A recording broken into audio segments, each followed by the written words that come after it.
আলহামদুলিল্লাহ আলহামদুলিল্লাহ আলহামদুলিল্লাহ আপনাদের দোয়া ও ভালোবাসায় আমার আরেকটা ভিডিও 1 মিলিয়ন ডান হলো। যখন একটা ভিডিও 1 মিলিয়ন হয় তখন খুব আনন্দ আর খুশি লাগে, আর আপনাদের জন্য মন থেকে অনেক অনেক দোয়া চলে আসে। Hello everyone, welcome to our another blog. সবাই কেমন আছেন? আশা করি সবাই ভালো আছেন। সবাই আপনাদের ঈদটা পরিবার পরিজনদের সাথে খুব সুন্দরভাবে কাটাচ্ছেন। আলহামদুলিল্লাহ আমিও অনেক ভালো আছি। ঈদের দিন কিন্তু আল্লাহর রহমতের বৃষ্টি এসেছিল, আর বৃষ্টিতেই কিন্তু মানুষ কুরবানি দিচ্ছে। আর এই বৃষ্টি হলো আল্লাহর রহমতের বৃষ্টি। কোন কোন এলাকায় বৃষ্টি হয়েছে জানি না, তবে আমাদের এলাকায় বৃষ্টি হয়েছে। গত বছর কোরবানি দিয়েও কিন্তু আমাদের এলাকায় বৃষ্টি হয়েছিল। কোরবানির মাংসটা একদম টাটকা, তাই যেভাবেই রান্না করেন না কেন মাংসটার টেস্ট কিন্তু অনেক ভালো হয়। আর কোরবানি ঈদের মাংস এমনিতে অনেক মজা হয়, এটাতেও একটা আল্লাহর রহমত আছে। আর এই মাংসটা অনেকে অনেকভাবেই রান্না করে, তবে আমি হাতে মাখিয়ে একবারে বসিয়ে দিয়েছি।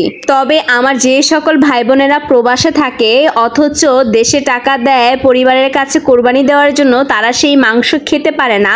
আসলে তাদের জন্য খুবই একটা দুঃখজনক ব্যাপার। তবে তাদের জন্য আমি দোয়া করি আল্লাহ তাদেরকে সুস্থ রাখুক, ভালো রাখুক, তাদের কোরবানি আল্লাহ কবুল করে নিক। ঈদের আনন্দ যেমন ঘরে ঘরে, তেমনি আমারও খুব আনন্দ ঈদকে নিয়ে। তবে আমার আনন্দ আরেকটু বেশি হয়ে গেল আজকের দিনে, কারণ আমার আরেকটা ভিডিও হয়ে গেল 1 মিলিয়ন ভিউ। আর যখন একটা ভিডিও 1 মিলিয়ন ভিউ হয় তখন অনেক বেশি আনন্দ লাগে। কারণ একটা সময় হয়েছে যখন আমার কোনো ভিডিওই ভিউ হইতো না। এখনো মাঝে মাঝে কিছু ভিডিও আমার 200 বা 250 এরকম ভিউ হয়, তবে মাঝে মাঝে দু একটা ভিডিও অনেক বেশি ভিউ হয়, 1 মিলিয়ন হয়ে যায়। তখন আমার খুবই ভালো লাগে, আনন্দ লাগে।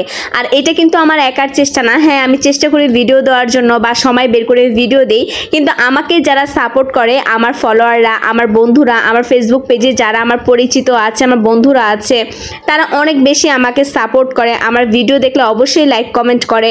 তাদের জন্যই কিন্তু আজকে আমার 1 মিলিয়ন ভিউ হয়েছে, সম্ভব হয়েছে।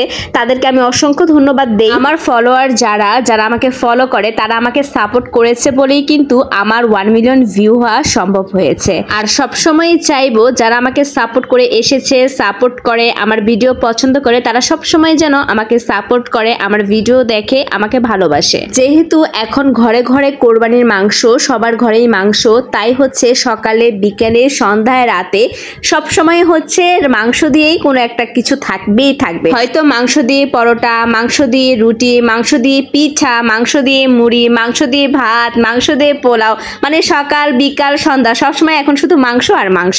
এইটা বলার কারণ হচ্ছে আমার বাসায়ও সেম অবস্থা। সকালে রুটি দিয়ে মাংস, দুপুরে ভাত দিয়ে মাংস, রাতে পোলাও দিয়ে মাংস, শুধু মাংস আর মাংস।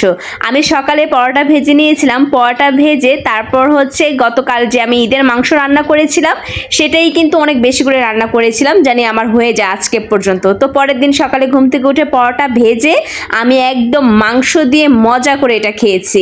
আর আমি যেহেতু বাসায় যাব, আম্মুর বাসায় যাব, তো এটা আমাকে শেষ করতেই হবে। তাই হচ্ছে সকালে বিকেলে শুধু মাংসই খাচ্ছি এটা শেষ করার জন্য। মাশাআল্লাহ, কুরবানির মাংস কিন্তু খেতে অনেক মজা, অনেক মজা। Thank you for watching my video. Tata.